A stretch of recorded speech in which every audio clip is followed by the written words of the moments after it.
오늘 우리에게 주시는 하나님 말씀은 사도행전 1장 12절에서 20절의 말씀입니다. 제자들이 감람원이라 하는 산으로부터 예루살렘에 돌아오니 이 산은 예루살렘에서 가까워 안식일에 가기 알맞은 길이라.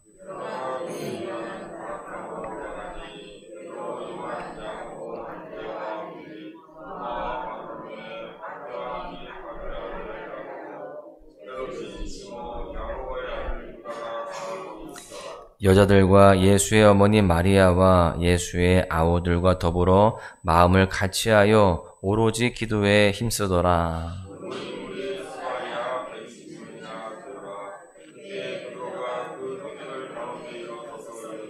형제들아, 성령이 다윗의 입을 통하여 예수 잡는 자들의 길잡이가 된 유다를 가리켜 미리 말씀하신 성경이 응하였으니 마땅하도다.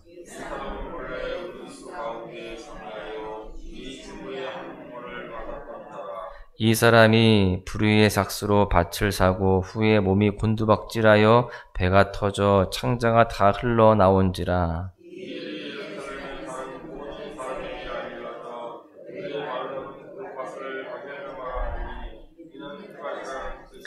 시편에 기록하였으되 그의 거처를 황폐하게 하시며 거기 거하는 자가 없게 하소서 하였고, 또 일렀으되 그의 직분을 타인이 취하게 하소서 하였도다. 아멘. 여러분, 우리는 때때로 삶을 살아가면서 도저히 이해할 수 없는 일들을 만나게 되기도 합니다. 가정의 문제, 또 자녀의 문제, 건강의 문제, 또 일터의 문제 등 아무리 내가 이해하려고 해도 이해되지 않는 그런 마음을 흔드는 문제들이 있다라고 하는 거죠. 그러한 문제들로 인하여서 하나님께서 맡겨주신 사명을 감당하기보다 주저하고 멈춰있는 모습들을 또한 우리가 보게 됩니다. 오늘 말씀에는 예수님이 승천하신 후에 함께 모여있는 제자들의 모습이 나옵니다. 그리고 예수님의 수제자였던 베드로가 이 제자들의 마음을 흔들어 놓은 한 가지 일에 대해서 하나님의 뜻을 전하는 모습을 보게 됩니다. 오늘 말씀을 통해서 우리 안에 이해할 수 없는 일들이 생기게 되었을 때에 어떻게 헤쳐나가야 하는지에 대해서 함께 살펴보도록 하겠습니다. 우리가 먼저 기억해야 하는 첫 번째는요, 함께 기도에 힘써야 된다라고 하는 것입니다.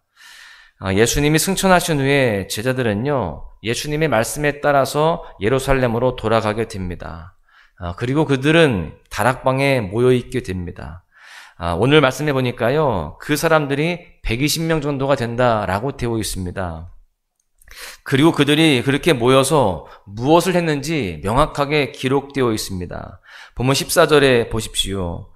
여자들과 예수의 어머니 마리아와 예수의 아우들과 더불어 마음을 같이하여 오로지 기도에 힘쓰더라. 이들은 지금 다락방에 모여서 예수님께서 약속하신 성령님을 기다리면서 기도하였습니다. 예수님의 승천으로 인하여서 여러 가지 생각들, 또 이후에 그들이 감당해야 하는 여러 가지 일들에 대한 걱정들, 그 모든 것들 앞에 그들은 기도하며 나아갔다라는 것입니다. 이 기도의 형식은요, 여러 사람들이 모여서 한 단체 기도, 즉 기도의 형태의 모임이었습니다. 이렇게 이들은 하나님께서 맡겨주신 사명을 감당하기 위해서 함께 모여 기도했다라는 것을 알 수 있습니다. 또한 여기에서 기도에 전념했다라고 하는 이 헬라어 동사를 보시면 프로스 카르테레오라고 되어 있는데, 몰두하다, 헌신하다라는 의미를 가지고 있습니다. 즉 그들은 오직 기도에 전심으로 전력했고요, 다른 생각을 하지 않았다라는 겁니다. 여러분, 그렇습니다. 그들이 안고 있는 여러 가지 불안과 또 여러 가지 복잡한 생각들을 다 내려놓고 오직 하나님께서 맡겨주신 사명과 하나님의 약속을 기대하면서 기도에 전념했다라는 것을 알 수 있습니다. 여러분, 우리도 하나님의 일을 감당한다고 하면서도 여전히 내 안에 있는 문제, 또 내 생각에 갇혀서 기도에 전념하지 못할 때가 있습니다. 그때 우리는요, 내 생각과 걱정, 근심들을 다 내려놓고 더욱더 하나님께 집중하며 나아가야 됩니다. 그런데 그렇게 할 수 있는 것은요, 우리가 함께 할 수 있는 공동체가 있기 때문입니다. 나 혼자는 어렵다는 거예요. 오늘 예수님의 제자들은 각자 홀로 기도했다라고 되어 있지 않습니다. 15절에 보시면 모인 무리의 수가 약 120명이나 되더라. 120명이나 되는 동역자가 함께 기도하며 서로를 지탱해 주었다라는 겁니다. 그렇게 기도의 공동체를 이루어서 함께 기도하며 전심으로 주 앞에 나아갔을 때 그들은 그 모든 자신들의 생각과 또 문제들을 다 내려놓을 수 있었고 주님의 은혜를 기대할 수 있었다라는 것을 우리는 알 수 있습니다. 또한 그러한 모습이요, 하나님의 나라를 이루어가는 교회의 바른 모습이 되는 것입니다. 여러분, 우리 또한 하나님의 일을 감당하는 교회로서 또한 성도로서 모여 있습니다. 그러나 여전히 우리의 연약함, 부족함으로 흔들릴 때가 종종 있죠. 그때 우리는요, 멈추어 서서 기도해야 됩니다. 하나님의 약속의 말씀을 기다리며 기도해야 되는 겁니다. 또한 홀로 외롭게 감당하는 것이 아니라 우리가 함께 이렇게 기도하면서 동역자를 이루어서 또한 그 가운데에 우리가 서로 전심으로 기도할 때에 우리가 모든 하나님의 일들을 감당할 수 있는 그러한 교회요, 하나님의 성도로서 삶을 살아가게 될 줄로 믿습니다. 두 번째로는요, 하나님을 신뢰해야 됩니다. 기도하며 나아갈 때에 우리 안에 있는 그 믿음과 하나님을 향한 신뢰가 더욱더 분명해야 되는 것이죠. 오늘 말씀에는요, 조금 의아한 기록이 있습니다. 그것은 다시금 예수님의 제자들의 이름이 언급되고 있다라고 하는 거예요. 본문 13절에 보십시오.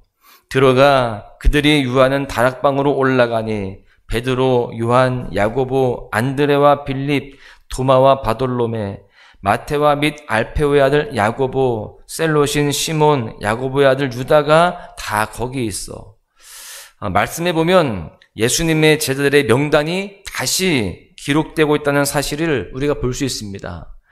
여러분, 복음서에 보면 분명히 예수님의 제자들의 명단이 등장을 합니다. 그렇기에 예수님이 승천하신 후에 제자들을 통해서 이루시는 사역 앞에 다시금 제자들의 명단이 나오는 것에 의문을 가지게 됩니다. 왜 또 나올까? 이런 생각을 하게 되는 거죠. 그런데 이 명단은요, 복음서에 기록된 명단과 성격이 다릅니다. 복음서의 제자들 명단은 예수님이 사도로 불러 세우신 자들의 명단입니다. 그러나 이 사도행전 1장의 명단은요, 3년간의 훈련을 성공적으로 마친 사도들의 명단이라고 할 수 있습니다. 쉽게 말하면 복음서에서의 명단은 입학생 명단이다라고 한다면 이 사도행전의 명단은요, 졸업생 명단이다라고 할 수 있습니다. 따라서 이 둘 사이에 차이가 있는데 그것은 바로 가룟 유다의 이름이 빠져 있다라는 겁니다. 그러니까 가룟 유다는 입학은 했지만 졸업은 못한 그런 사람이 된 것이죠. 제자들의 마음속에는요, 3년간 함께한 가룟 유다의 배반에 대해서 여러 가지 복잡한 심정들이 있었을 것입니다. 그때 베드로는요, 그들의 복잡한 마음속에 하나님의 뜻을 전하게 됩니다. 본문 16절을 보십시오. 형제들아, 성령이 다윗의 입을 통하여 예수 잡는 자들의 길잡이가 된 유다를 가르쳐 미리 말씀하신 성경이 응하였으니 마땅하도다. 베드로는요, 일어나서 복잡한 심경 속에 있는 동역자들에게 이 모든 일은 다윗의 입술을 통해 이미 하나님께서 말씀하신 일이다라고 말합니다.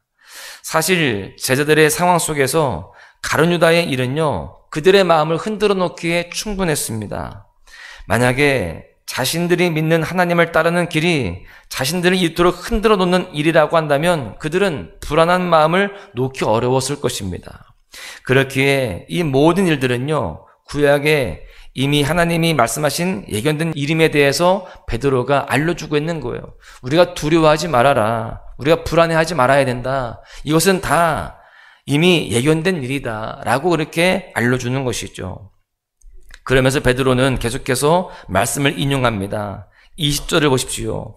시편에 기록하였으되 그의 거처를 황폐하게 하시며 거기 거하는 자가 없게 하소서 하였고 또 일렀으되 그의 직분을 타인이 취하게 하소서 하였도다. 즉 이 유다의 일이 하나님의 예견된 뜻인 것처럼 또한 하나님께서 말씀하신 바와 같이 이를 위해 또 다른 일꾼을 세워야 된다라는 것을 이야기하는 거예요. 베드로는요, 하나님께서 지금까지의 일들을 인도하셨듯이 앞으로의 일들 또한 하나님의 뜻을 신뢰하며 그들이 함께 이루어가야 함을 말하고 있는 것입니다. 여러분, 주님을 따르는 길이 어쩌면 이해되지 않는 사건의 연속일 때가 있습니다. 그런데 그때 우리는요, 모든 것이 하나님의 인도하심 속에 있음을 끝까지 신뢰해야 할 줄로 믿습니다. 그렇게 주님을 신뢰할 때에 눈앞의 작은 일에 우리가 낙심하지 않고 말씀을 따라 다시금 일어날 수 있고 또한 순종의 길을 끝까지 걸어가게 될 수 있는 줄로 믿습니다. 우리 모두가요, 그렇게 하나님의 말씀을 신뢰하면서 하나님의 뜻을 이루어가고 또 귀하게 쓰임받는 주님의 제자가 되어야 할 줄로 믿습니다. 말씀을 정리하겠는데요. 오늘 예수님의 제자들은 함께 다락방에 모여서 하나님의 일들을 기대하며 기도하였습니다.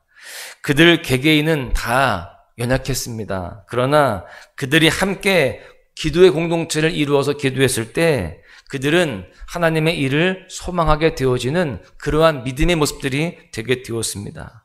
또한 그들 안에 이해할 수 없는 일들이 있었지만, 그래서 납친 가운데에 있을 수 있었지만 그들은 끝까지 하나님의 뜻을 신뢰하면서 이후의 일들에 대해서 끝까지 도전하였습니다.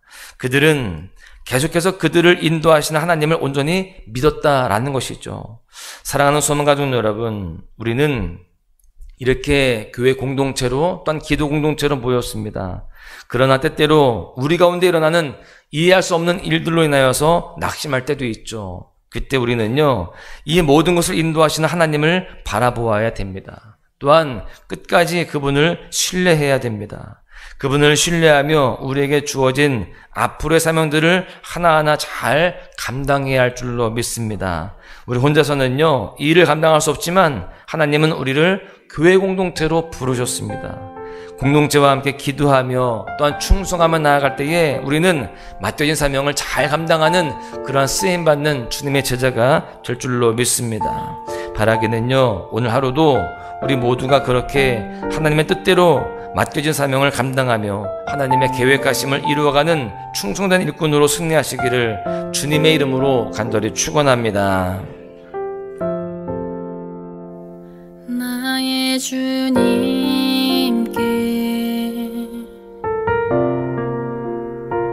찬양 드리며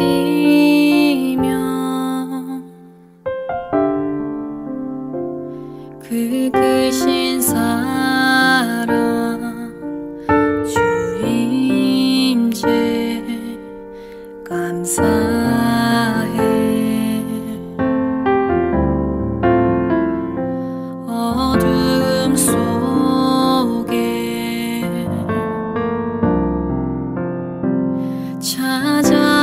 찾아오셔서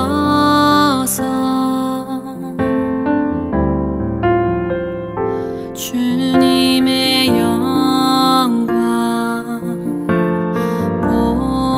보게 하시네.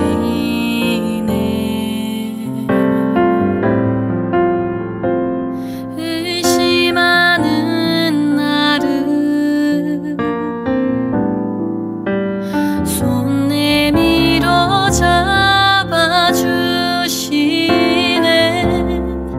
두려움만 내려놓고 주 바라봅니다.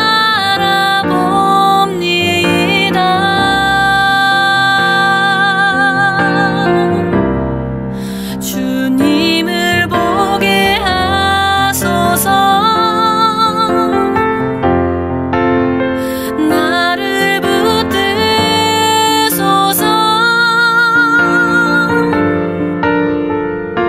내 뜻과 내 생각 내려놓고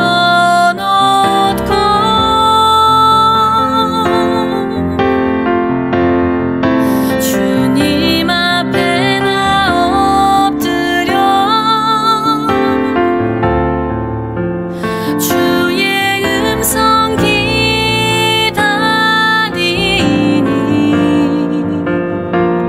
나